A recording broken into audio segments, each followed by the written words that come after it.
बारिश के कारण नुकसान का जायज़ा लेने के लिए मैं इस वक्त जंजैली में आज पहुंचा हूं और जंजैली का ये सारा इलाका चारों तरफ से कटा हुआ है। अभी तक सड़क की कनेक्टिविटी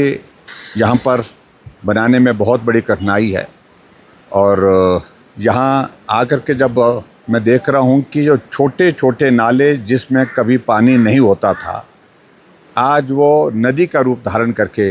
सारे यहाँ की फसल को, लोगों के घरों को, पशुशाला को और उसके साथ साथ में बाग बगीचे को तबाह करके चला गया है। और मुझे इस बात को लेकर के इतना ज़रूर कहना है कि जहाँ जो रिहैबिलिटेशन और ख़ास तौर से जो रेस्क्यू ऑपरेशन के लिए एनडीआरएफ की टीम ने जो काम किया है वो सराहनीय है। वो लोग समय पर पहुँच गए थे। लेकिन उसके अलावा अगर हम देखें कि प्रशासन की ओर से एसडीएम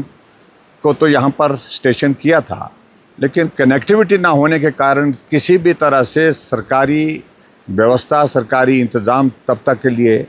बहुत कठिनाई में रहा जब तक के लिए हेलीकॉप्टर के माध्यम से यहाँ पर राशन की सुविधा, राशन के साथ साथ में और सुविधा प्रदान करने के लिए कमी रही। ऐसा मैं महसूस करता हूँ कि ये इलाका अब जो है फिर से खड़ा करने के लिए ठीक तरह से इस सारी चीज़ को, जिस प्रकार से इस घाटी में बहुत बड़ी संख्या में लोग पर्यटक के रूप में आते थे, आनंद लेते थे और शिकारी माता जाने का यहाँ से रास्ता था, इन सारी चीज़ों को ठीक व्यवस्थित करने के लिए, अपने स्थान पर लाने के लिए कई वर्षों का समय लग जाएगा। मैं इस बात के लिए ज़रूर कहना चाहूँगा कि आज जहाँ भी हम सराय विधानसभा क्षेत्र के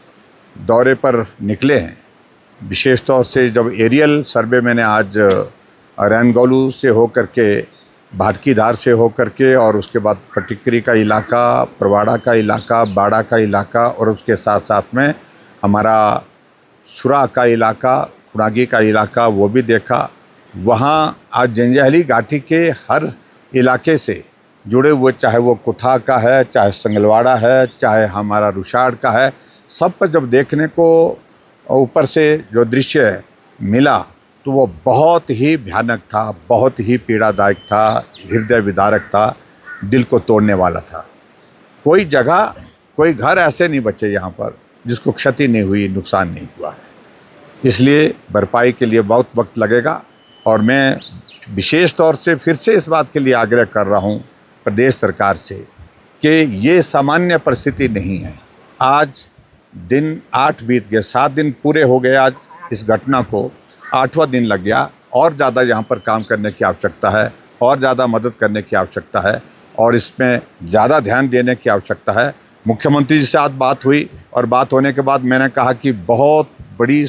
हमारे जो कठिनाई आ रही है, पानी की स्कीमें बंद पड़ी हैं,